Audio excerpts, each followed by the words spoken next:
नमस्कार दोस्तों। लोक प्रशासन की इस क्लास में आपका बहुत स्वागत है। और आज से हम लोग एक नया प्रोग्राम आप लोग के लिए लेकर आ रहे हैं। आपको ये प्रोग्राम है जिसमें हम लोग बात करेंगे लोक प्रशासन उत्तर लेखन कार्यक्रम। ध्यान दीजिए, लोक प्रशासन की मेरी क्लासेस संचालित हो रही हैं फुल कोर्स की। आप उसको भी ज्वाइन कर सकते हैं। ऊपर दिए हुए नंबर पर आप संपर्क कर जान सकते हैं कि कैसे एडमिशन लेना है, क्या प्रक्रिया है, क्या फीस है। सारी चीजों के बारे में आप ये दिए हुए नंबरों पर संपर्क कर सकते हैं। तो ये जो प्रोग्राम मैं शुरू करने जा रहा हूं, इसकी शुरुआत होगी आपकी मंडे से। मंडे यानी कि आज है आपकी 3 जुलाई। 5 जुलाई से जो है इसकी हम लोग शुरुआत कर रहे हैं। आप लोग जो है इसमें पार्टिसिपेट कर सकते हैं। एडमिशन कैसे लेना है, पूरी प्रक्रिया जो है इस नंबर पर फोन करके संपर्क कर सकते हैं और इस नंबर पर भी संपर्क करके आप फोन कर सकते हैं। तो ये बहुत ही शानदार प्रोग्राम रहने वाला है, खासतौर से उनके लिए जो लोग 2021 का मेंस देने जा रहे हैं और साथ में जो लोग 2022 के टारगेट कर रहे हैं, उन दोनों लोग के लिए महत्वपूर्ण सेशन होगा। तो डेली बेस पे 2 आंसर उपलब्ध कराए जाएंगे इस सेशन में, उत्तर लेखन पूरा मॉडल उत्तर के साथ। और ये यूनिट वाइज चलाएंगे इसको हम लोग, और एक कोशिश करेंगे कि इसके माध्यम से तक आप तक महत्वपूर्ण प्रश्नों की श्रृंखला जो है लोक प्रशासन की पहुंच जाए। तो एक डेमो के रूप में आज उपलब्ध है। इसी तरीके से आपको मिलता रहेगा। इससे अच्छी ही क्वालिटी का मिलेगा, इससे खराब क्वालिटी का नहीं मिलेगा, इस बात का दावा है। ठीक है। और इन उत्तरों का प्रयोग आपने अपने मेंस में करके आते हैं तो जाहिर सी बात है आपको नंबर भी अच्छे मिलेंगे। वीडियो और साथ में पीडीएफ दोनों चीजें आपको मिलेंगी हर दिन। दो दो क्वेश्चनों की वीडियो और 2 भी क्वेश्चन के पीडीएफ। वीडियो में मैं समझाऊंगा कि आपको और क्या क्या सुधार अपने आंसर में यहाँ पे कर सकते हैं, और पीडीएफ आपके पास उपलब्ध होगा ही होगा। तो चलिए शुरू करेंगे अपने सेशन को। लोक प्रशासन उत्तर लेखन कार्यक्रम ये एनरिचमेंट प्रोग्राम है। आपके उत्तरों में गुणवत्ता लाने के लिए इस प्रोग्राम की शुरुआत की गई है, ताकि आप जो है अच्छा उत्तर लिख के अच्छे नंबर प्राप्त कर सको मेंस में, यूपीपीएससी।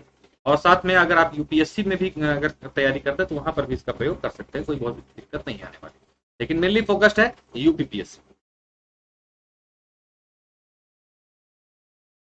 चलिए तो शुरू करेंगे। देखिए पहला सवाल है हम लोगों का, पहला सवाल है लोक प्रशासन का अर्थ, प्रकृति व क्षेत्र स्पष्ट कीजिए। ठीक है, लोक प्रशासन का अर्थ, प्रकृति और क्षेत्र को स्पष्ट करना है। तो हम लोगों ने सबसे पहले क्या किया है, एक यहाँ पर उत्तर संकेतक उपलब्ध कराया है आपको। ठीक है, उत्तर संकेतक उपलब्ध है जिसमें हम लोग बात करते हैं सबसे पहले कि आपके उत्तरों में क्या होना एकदम अनिवार्य होना चाहिए, वो यहाँ पर आपको पता चल सकेगा। तो लोक प्रशासन के अर्थ को हम लोगों ने 2 हिस्सों में बांटा हुआ है, डिटेल बताऊं समझ में आएगा। एक है संकुचित दृष्टिकोण, दूसरा है व्यापक दृष्टिकोण। इसी प्रकार लोक प्रशासन की प्रकृति, इसको आप एज ए डायग्राम के रूप में भी यूज कर सकते हैं। पूरा समझा दूंगा तो आप लोग समझ में आ जाएगा। लोक प्रशासन की प्रकृति ये भी एकीकृत और प्रबंधकीय दृष्टिकोण में बटी हुई है। इसी प्रकार का लोक प्रशासन का जो क्षेत्र है वो आपका संकुचित, व्यापक, कोर्स कोर दृष्टिकोण और आदर्शवादी दृष्टिकोण में बटा हुआ है। डिटेल समझने के बाद ही संकेतक आपको समझ में आ जाएंगे, आपके उत्तर लेखन में बहुत सहायता करेंगे। और साथ में एज अ जो बताते हैं कि ग्राफ के रूप में आंसरों को यूज करना चाहिए, डायग्राम के रूप में, तो ये चीजों का आप वहां पे भी प्रयोग कर सकते हैं। तो पहला सवाल है आपके सामने, लोक प्रशासन का अर्थ, प्रकृति व क्षेत्र स्पष्ट कीजिए। ठीक है, थोड़ा सा इसको छोटा किया जाए ताकि आप लोग स्क्रीन पर सही से दिखाई दे। लोक प्रशासन अर्थ, प्रकृति, क्षेत्र। कभी कभी सवाल ये कंबाइंड रूप में भी आ जाता है, कभी किसी 2 बिंदु को लेकर सवाल पूछा जाता है, अर्थ प्रकृति या प्रकृति और क्षेत्र के आधार पर सवाल पूछा जा सकता है। ध्यान दें आप लोग को पता भी होगा, उत्तर प्रदेश लोक सेवा आयोग में जो परीक्षाओं के सवाल पूछने का पैटर्न है वो 15, 15 और 10, यानी कि 40 नंबर के सवाल को वो 3 पार्टों में तोड़ के पूछता है, 15, 15, 10। तो ये जो सवाल है ये कितने नंबरों के सवालों की श्रेणी में आता है, ये 15 नंबर वाला। ठीक है, 15। तो 15 नंबर के सवाल पे आप कितने शब्द लिखने होते हैं, 200 से 250। यही एक मोटा मोटा फ्रेम है आंसर राइटिंग का। आपको शब्द का यूज करना है, उतने ही शब्दों में सीमित करने का प्रयास किया गया है उत्तर, ताकि आपको भटकना न पड़े। देखेंगे, समझने का प्रयास करेंगे। लोक प्रशासन में लोक शब्द से आशय सार्वजनिकता से है तथा प्रशासन से आशय कार्यों के प्रबंधन से। तो नीले रंग को चेंज कर लेते हैं ताकि आपको आसानी समझ में आए। ये भी कलर सेम हो जाए। हाँ चलिए, तो क्या है यहाँ पर, लोक प्रशासन में जो लोक शब्द है उसका आशय है सार्वजनिकता यानी पब्लिक, और प्रशासन का शब्द है कार्यों के प्रबंधन से। परंपरागत रूप से लोक प्रशासन का अर्थ सरकारी प्रशासन से ही लगाया जाता था। जो पहले का जो परिभाषा लेके चलते थे परंपरागत रूप में, उसमें हम लोग सिर्फ सरकारी जो प्रशासन होता था उसी को ही हम लोक प्रशासन मानते थे। जबकि वर्तमान में जनहित की पूर्ति से संबंधित सभी कार्य जो है इसके अंतर्गत अब आने लगे हैं। बहुत सारे पब्लिक सेक्टर के काम भी कहीं न कहीं लोक प्रशासन के हिस्से में अब वर्तमान में आपको देखने को मिलेंगे, जैसे CSR। विगत वर्षों में लोक प्रशासन के संबंधी कई दृष्टिकोणों का विकास हुआ। के कारण तो इसके कारण क्या हुआ है कि सर्वमान्य जो है इसकी कोई परिभाषा जो है विकसित अभी नहीं हो पाई। तो कोई परफेक्ट डेफिनेशन जो है आपको लिखना है। कारण क्या है कि लोक प्रशासन की प्रकृति कैसी है, बदलती हुई प्रकृति है। तो आप इसे निश्चित परिभाषा में बांधेंगे तो ये गलत हो जाएगा। तो क्योंकि लोक प्रशासन नित्य नई चीजें रोज जुड़ रही हैं, उसका दायरा बढ़ता जा रहा है, इसलिए आप इसको एक निश्चित परिभाषा में बांध कर इसके दायरे को संकुचित नहीं कर सकते। लोक प्रशासन के अर्थ को संकुचित और व्यापक दो दृष्टिकोणों के आधार पर स्पष्ट किया गया। जैसा मैंने उत्तर संकेतक में भी आपको बताया था, तो फिर से दिखाऊंगा आप लोग को। तो दो बांटों में बांटा गया है किसको, अर्थ को, संकुचित और व्यापक। यहाँ संकुचित और व्यापक दो दृष्टिकोण में बांटकर जो है पढ़ने का प्रयास हम लोग करेंगे। जो संकुचित दृष्टिकोण है इसके अंतर्गत गुलिक, साइमन, फ्योल ये मेनली जो है विचारक आते हैं जो कि संकुचित विचारधारा या संकुचित दृष्टिकोण का समर्थन करते हैं। कौन कौन, गुलिक, साइमन, फ्योल। इनके अनुसार लोक प्रशासन में सिर्फ सरकार की कार्यकारी शाखा का मतलब क्या हुआ, जो कार्यपालिका होती है, जो नीतियों का क्रियान्वयन करती है, ठीक है, की गतिविधियां ही शामिल होती है। जबकि जो विस्तृत दृष्टिकोण है इसके अंतर्गत जिसको समर्थन करने वाले William Wilson, white, LD. White, डिमॉक और निग्रो, ये विचारक विस्तृत दृष्टिकोण की तरफ जो है इनका रुझान है।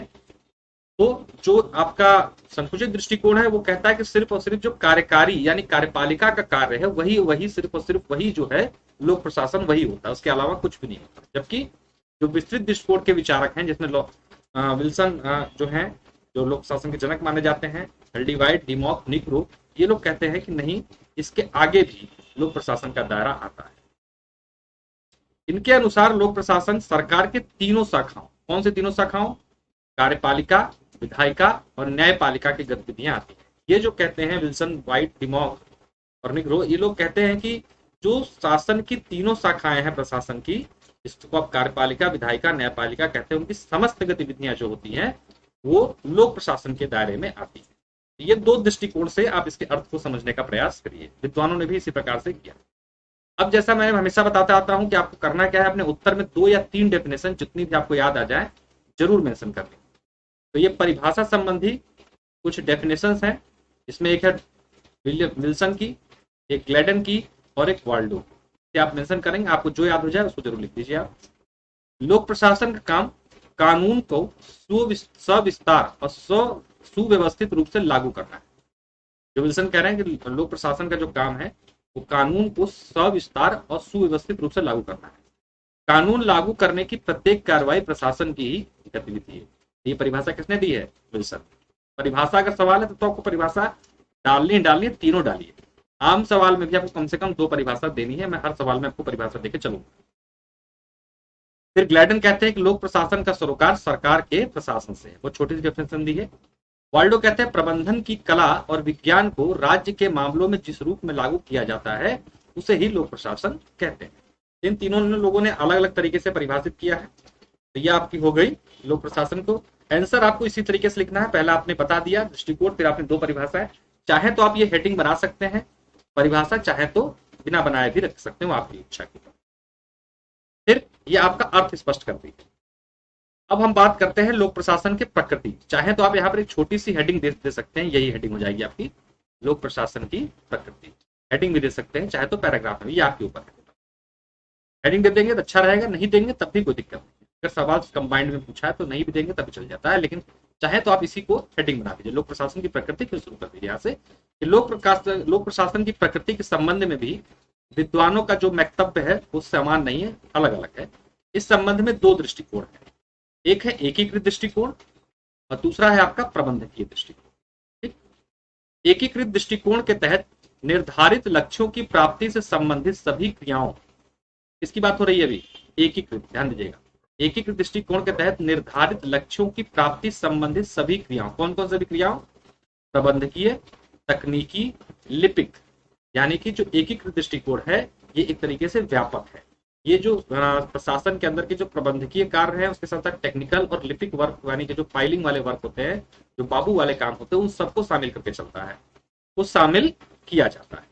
जबकि जो आपका प्रबंधकीय दृष्टिकोण है वो कहता है कि केवल प्रबंधकीय कार्यों को, जिसमें पोस्ट कॉर आपने सुना होगा अगर आप लोग प्रशासन के छात्र हैं तो, पोस्ट कॉर के जो शब्द बनाया गया पोस्ट कॉर उसके पहले अक्षरों से लेकर बनाया गया, जिसमें पहला नियोजन, संगठन, निर्देशन, समन्वय, बजटिंग, इन सबको शामिल किया जाता है। किसमें, सिर्फ और सिर्फ इनको शामिल किया जाता है किसमें, प्रबंधकीय दृष्टिकोण। लेकिन लोक प्रशासन के अध्ययन में दोनों ही दृष्टिकोणों का महत्व है, अतः इनके बीच समन्वय का प्रयास किया जाना चाहिए, मतलब इनको बांटना नहीं चाहिए। अगर हम प्रकृति की बात करते हैं तो अगर हम देखेंगे तो उसमें हम दोनों को मिला के जब चलते हैं, यानी प्रबंधकीय और एकीकृत दृष्टिकोण को, तभी लोक प्रशासन अपने असली अर्थ में बाहर निकल के आ पाता है। इसीलिए कहा गया है कि लोक प्रशासन को आप उनकी प्रकृति के आधार पर दो भागों में न बांट के बल्कि दोनों को समान या साथ लेकर चलने की आवश्यकता है। इसी प्रकार जब हम क्षेत्र की बात करेंगे तो लोक प्रशासन एक विकास उन्मुख विषय है, अतः इसकी प्रकृति के अनुसार इसका जो क्षेत्र है वो भी कैसा है, सतत विस्तारशील है। तो यहाँ पर आप चाहें तो एक हेडिंग भी दे सकते हैं, लोक प्रशासन का क्षेत्र, वो आपके ऊपर, इसकी जैसी इच्छा करें, कर देंगे तो अच्छा है, नहीं करेंगे तो भी अच्छा है। ठीक है, मैं बताता चल रहा हूँ आप लोग, इसलिए वीडियो और पीडीएफ दोनों लेके आए हूँ आप लोग के लिए, ताकि आप लोग जो है सुरक्षित महसूस करें और लगातार आप संपर्क भी मुझसे कर सकते हैं इन नंबरों पर, ठीक है, बात करने के लिए। तो ठीक है, तो जैसे इसका क्या है, प्रकृति है, जैसा हमने बताया कि प्रकृति इसकी कैसी है, एक विकास उन्मुख है, लगातार आगे बढ़ने वाली। तो इस तरीके इसका क्षेत्र भी जो है विस्तारशील है, आप इसको इसके क्षेत्र को निश्चित दायरे में बांट नहीं सकते। ऐसी स्थिति में लोक प्रशासन के क्षेत्र के संबंध में भी वक्तव्य स्थापित नहीं हो सका है। इस संबंध में 4 विचारधाराएं प्रचलित है। पहली है आपकी संकुचित विचारधारा, दूसरी है पोस्ट पूर्व विचारधारा, तीसरी है व्यापक विचारधारा और चौथी है आदर्शवादी विचार। इन 4 विचारधाराओं में बांट के लोक प्रशासन के क्षेत्र का अध्ययन किया जाता है। जो संकुचित विचारधारा है उसके तहत केवल कार्यपालिका का अध्ययन ही जो है शामिल किया जाता है। किसमें, संकुचित वाले में। जैसा मैंने बताया था कि संकुचित दृष्टिकोण सिर्फ और सिर्फ लोक प्रशासन को कार्यपालिका तक सीमित रखता है और कहता है कि जो कार्यपालिका के कार्य है या कार्यपालिका के जो क्षेत्र हैं वही लोक प्रशासन के क्षेत्र है। उसके बाद बात आती है पोस्टकोर विचारधारा की।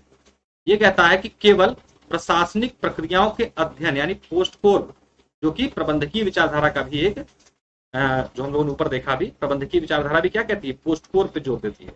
यही पोस्टकोर विचारधारा कहती है कि जो प्रबंधकीय कार्य है वही और सिर्फ वही लोक प्रशासन के क्षेत्र के अंतर्गत आते हैं, यानी कि प्लानिंग, ऑर्गेनाइजेशन, स्टाफिंग, बजटिंग वगैरह वगैरह जो कार्य है, यही कार्य जो है सिर्फ और सिर्फ लोक प्रशासन का, इससे अलावा कोई क्षेत्र, कोई कार्य लोक प्रशासन का नहीं है। इसके बाद अगली विचारधारा है आपकी व्यापक विचारधारा। व्यापक विचारधारा में सरकार के तीनों अंगों के कार्यों को जो है लोक प्रशासन में शामिल किया जाता है। तीनों अंग मैंने बताया कौन कौन से, कार्यपालिका, विधायिका और न्यायपालिका। जो व्यापक विचारधारा है वो कहती है कि नहीं, इसमें हमें तीनों जो सेक्शन है, हमारे जो संगठन है, हमारा जो सिस्टम है, यानी कार्यपालिका, विधायिका, न्यायपालिका, उनके क्षेत्रों को, उनके कार्य के दायरे को जो है लोक प्रशासन के क्षेत्र में शामिल किया जाना चाहिए। इसके बाद है आदर्शवादी विचारधारा, जिसे लोक कल्याणकारी विचारधारा भी कहा जाता है। दूसरा नाम है लोक कल्याणकारी विचारधारा। इसमें जनता के कल्याण से संबंधित कार्यों का अध्ययन शामिल है। ध्यान दीजिए, ये एकदम आधुनिक है, सबसे लेटेस्ट। इसमें सिर्फ और सिर्फ जनता के कल्याण की बात की जाती है, चाहे वो कैसे भी हो। उन सभी क्षेत्रों को इसमें शामिल किया जाता है जिस क्षेत्र में जनता या जन कल्याण की बात शामिल होती है। समय के साथ लोक प्रशासन के अध्ययन व कार्य क्षेत्र दोनों ही विस्तृत हुए हैं तथा इसमें सुशासन, जवाबदेहिता, नागरिक अधिकार, सशक्तिकरण, सामाजिक सुरक्षा, सतत विकास जैसे मुद्दे भी क्या हुए हैं, जुड़ गए हैं। ठीक है, इन मुद्दों को शामिल करने से क्या होता है, ये सब जो है जन कल्याण के मुद्दे हैं और समय के साथ धीरे धीरे लोक प्रशासन का दायरा जो है बढ़ता जा रहा है। चाहे इसके क्षेत्र की बात की जाए, चाहे इसकी प्रकृति की बात की जाए, चाहे इसको परिभाषा के दायरे में बांधना हो, समय के साथ जो है इसके दायरे में विस्तार होता जा रहा है। उसको एक निश्चित दायरे और क्षेत्र में बांटना या जोड़ के रखना उचित प्रतीत नहीं होता। तो ये आपने देखा, एक उत्तर लगभग लगभग 200 शब्दों का है। अब मैं एक चीजें आपको कुछ चीजें बता दूं। एक तो बता दिया आपको, हेडिंग यहाँ बना सकते हो आप, ठीक, प्रकृति हेडिंग बना लीजिए, आपके ऊपर है। और यहाँ पर आपने अर्थ, इसमें हेडिंग बनाने की आवश्यकता नहीं होती, क्योंकि जो पहला पैराग्राफ है वो आप यहाँ पे पैराग्राफ पैराग्राफ आप चाहे तो चेंज कर लीजिए, क्योंकि हम लोग का संसाधन भाई सीमित है, टेक्निकल ऑनलाइन मामले में उतना नहीं हो पाता है। लेकिन आप इसको पैराग्राफ में तोड़ना चाहें तो तोड़ सकते हो, आपकी इच्छा के ऊपर। अब यहाँ पर हम लोगों ने क्या किया है, जिस जिस उत्तर में मुझे मिलेगा उत्तर संकेतक की बात करते हैं। तो देखिए, लोक प्रशासन के अर्थ की अगर बात करें तो इसको हम लोगों ने देखा डिटेल में कि संकुचित दृष्टिकोण, ठीक, साइमन, गुलिक, टिड, थ्योर और विलोबी ये क्या करते हैं, संकुचित दृष्टिकोण के समर्थक हैं। और व्यापक दृष्टिकोण के समर्थक कौन है, विल्सन है, सॉरी ये गलत छप गया है, विल्सन, विल्सन, व्हाइट, डिमॉक और निग्रो, निग्रो, ठीक है।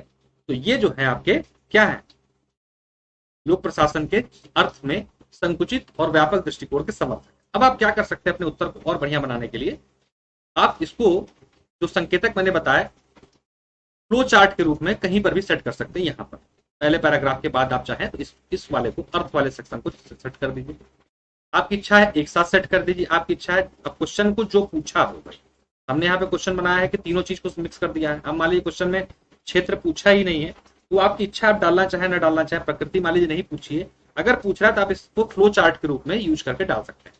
जैसे प्रकृति के बारे में हमने बताया, एकीकृत दृष्टिकोण, इसके समर्थक व्हाइट, डिमोक, इतने में टीचर समझ जाएगा कि आपको जो है मोटा मोटा पता है कि कौन किसका समर्थक है, और आपका उत्तर जो है बेहतर हो जाएगा। प्रबंधकीय दृष्टिकोण, इसके समर्थक है साइमन, स्मिथबर्ग, थॉमसन।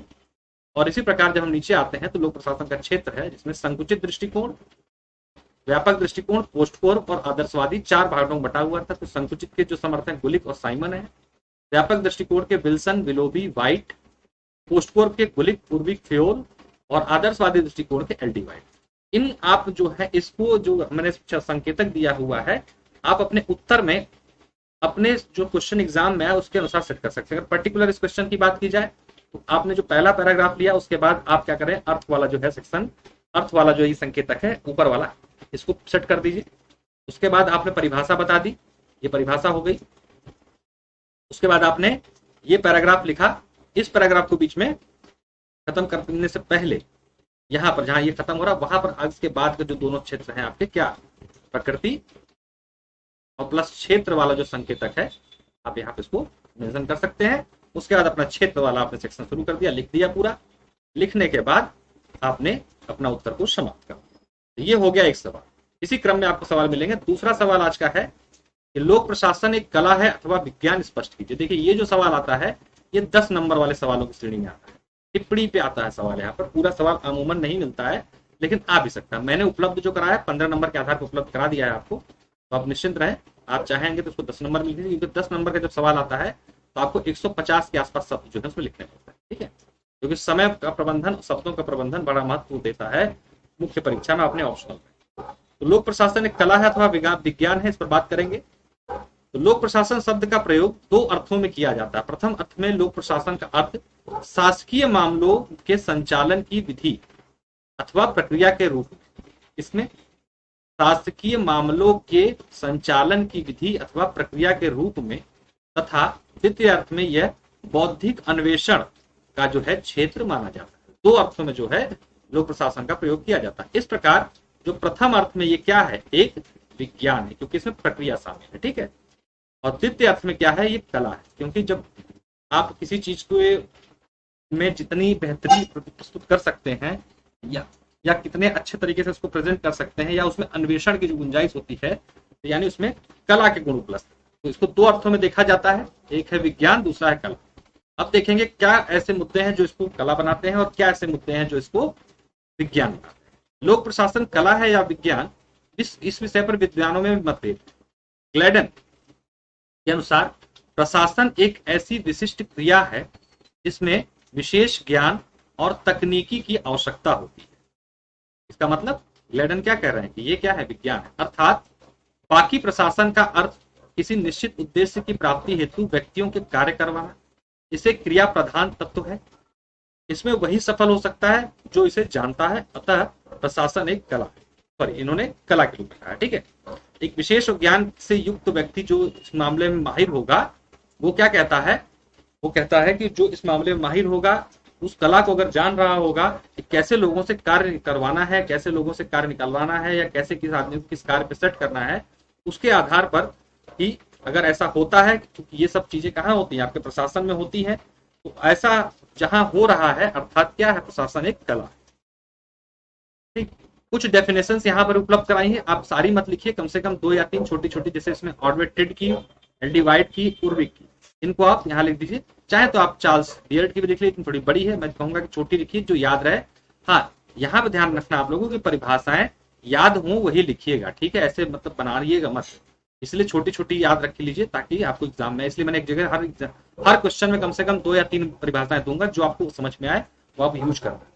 परिभाषा आप यूज करते देखना आपके नंबर बढ़ने लगेंगे, ये बहुत मेरा आजमाया हुआ खुद का तरीका है और बहुत बेहतरीन तरीके से काम करता है। प्रशासन एक ललित कला है, कौन कह रहा है, ऑर्बिटेड।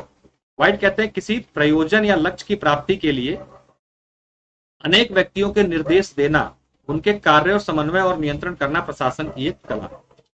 अन्य कलाओं की भांति प्रशासन की कला को भी खरीदा नहीं जा सकता, ये उर्विक कहते हैं। एक तरीके से लोग देखा जाए तो ये क्या कहते हैं, कलाकार। लोक प्रशासन के ऐसे नियम और सिद्धांत, लेकिन आपको ध्यान देना कि इसमें आप एक डेफिनेशन जरूर ऐसा यूज करिए जो उसको विज्ञान भी कह रही हो, नहीं तो पूरी तरीके से क्या हो जाएगा, गड़बड़ जाएगा ना, तो इसमें से हटा दीजिएगा, बियर्ड जी करें। लोक प्रशासन ने ऐसे नियमों और सिद्धांतों का समूह विकसित कर लिया है जिसके बारे में अनुभव ने इस बात को भली भांति प्रमाणित किया है कि इन नियमों को ठोस व्यवहारिक रूप दिया जा सकता है, इनके आधार पर काफी हद तक भविष्यवाणी की जा सकती है। तो इसका मतलब क्या कहना चाह रहे हैं ये, चार्ल्स बियर्ड की प्रशासन के जो एक जो है निश्चित सिद्धांत है, निश्चित नियम है, जिनको जो है आप व्यवहारिक रूप से यानी प्रैक्टिकली जो है वो कर सकते हैं। प्रैक्टिकल जैसे जैसे लेबोरेटरी में प्रयोग किया जाता है, प्रैक्टिकली आप इसका प्रयोग करके इसकी जो है फाइनल जो है डिसीजन जो है प्राप्त कर सकते हैं। ऐसी दशा में चार्ल्स बियर्ड कहते हैं कि ये क्या है, एक विज्ञान। तो आपको कम से कम 2 डेफिनेशन कला की, 1 डेफिनेशन विज्ञान वाले की जरूर लेनी है, मिक्स ध्यान दीजिएगा, कभी ऐसा हो कला कला का ही ले लो अगर ऐसा सवाल आ रहा है, क्योंकि आपको डिसीजन दिया है कि कला है कि विज्ञान है, बताइए। अब आपको अंतिम एक डिसीजन देना पड़ेगा या फिर ऐसा कुछ बताना पड़ेगा लास्ट में जिससे आप दोनों चीज को संतुलित में दे पाए।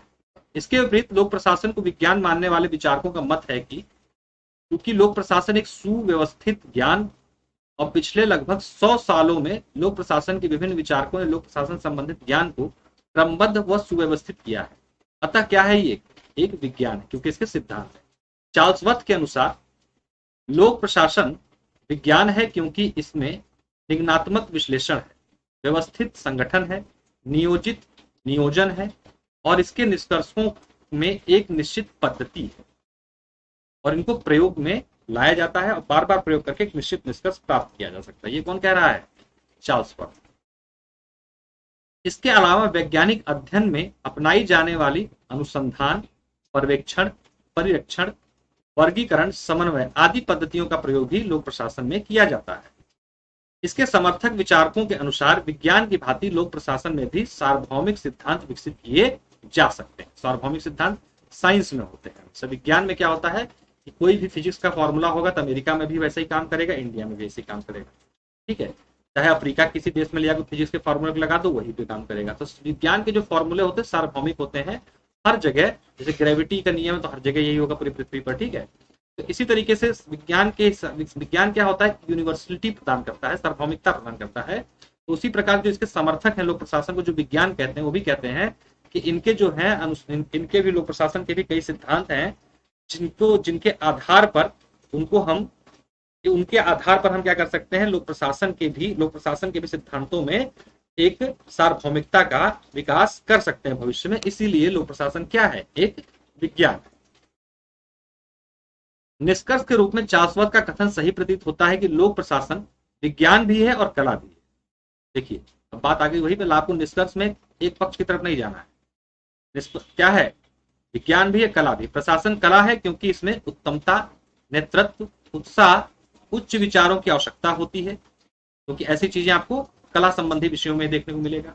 तथा विज्ञान है क्योंकि इसमें आगमनात्मकता विश्लेषण, मतलब कि आप विश्लेषण करने की क्षमता रखते हो। सतर्क युक्ता, मतलब आप सतर्कता के साथ इसका परीक्षण कर सकते हो। नियोजन प्लानिंग होती है इसके अंदर, विवेकपूर्ण साधनों की इसमें आवश्यकता होती है तथा इसके निश्चित सिद्धांत हैं, इसलिए इसको विज्ञान भी कहा जा सकता है। तो अंत में आपने अपना उत्तर समाप्त कर दिया, वो भी अपने आप नहीं, चार्ल्स वत्त के ही कोट के साथ खत्म कर दिया उत्तर, ताकि आपके ऊपर ना आया कुछ, क्योंकि भैया ये लोक प्रशासन के विचारक इन्होंने ऐसा बोला है तो हम भी इन्हीं के साथ जाते हैं और एक मानते हैं कि लोक प्रशासन क्या है, कला भी है और विज्ञान है, दोनों रूप में इसके क्या कहते हैं कि प्रयोग किए जा सकते हैं। और अतः हमें इस लफड़े में न पड़ के, अब चाहे तो 2-3 लाइन और जोड़ सकते हैं इसके, कि हमें इस विरोधाभासी प्रकरण में न पड़ के कि लोक प्रशासन कला है या विज्ञान, हमें लोक प्रशासन के उन क्षेत्रों को विकसित करना चाहिए जो आम जनता या आम हित के लिए आवश्यक है। ऐसा करके अपने लाइन को आप समाप्त कर दीजिए। तो ये था आपका 2 उत्तर। इसी क्रम में डेली बेस पे 2 उत्तर उपलब्ध हम आपको कराएंगे और ये नंबर दिए हुए हैं, इन नंबरों को जो है आप संपर्क करके एडमिशन से रिलेटेड जो क्वेरी हो आपकी पूछ सकते हैं और बात कर सकते हैं। इन दोनों नंबरों पर संपर्क हो जाएगा और आप लोग एक बार लाइक शेयर और सब्सक्राइब जरूर करें चैनल को अगर ना किया हो तो, ताकि मैक्सिमम लोगों तक वीडियो पहुंचे। कैसे एडमिशन लेना क्या है, ये दोनों नंबरों पे आप संपर्क कर सकते हैं। इस नंबर पर मुझसे बात करें तो आपको डायरेक्ट इस नंबर पे बात हो जाएगी। चलिए बहुत बहुत धन्यवाद, नमस्कार। जल्दी ही आप लोगों का हम मंडे या ट्यूसडे से ये आंसर राइटिंग प्रोग्राम वाला बैच जो है शुरू कर देंगे।